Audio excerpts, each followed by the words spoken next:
کتاب احتجاج طبرسی خواستم این روایت را مختصر براتون بخوانم. جلد اول چاپ انتشارات اسوه،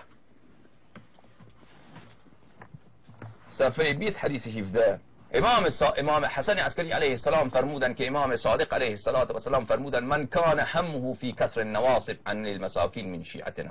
هر کسی که همتش این باشد، عالم شیعه ای شیعه نمای ملعون، که توضیح المسائل تا چاپ میکنی و اون را شهر شهر میگردانی، اونجا روش ستاره داوود را گذاشتی ملعون. نه اصلا بله، شبکه داری، وبسایت داری، بعد نوبت که به بیان مطائل میرسه میگین حرام، این فحاشیه. افسوس افسوس که شیعیان از دین خود بیگانه شدن.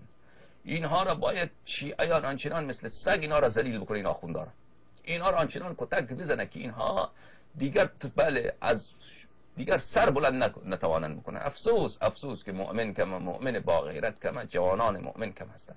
ای خدا، بله وای از غربت امام امیر المؤمنین علیه السلام، وای از غربت حضرت زهرا سلام الله علیها، وای از غربت امام عصر عجل الله تعالی فرجه الشریف که مردم از مال امام علیه السلام پشت اندر پشت خورده اند.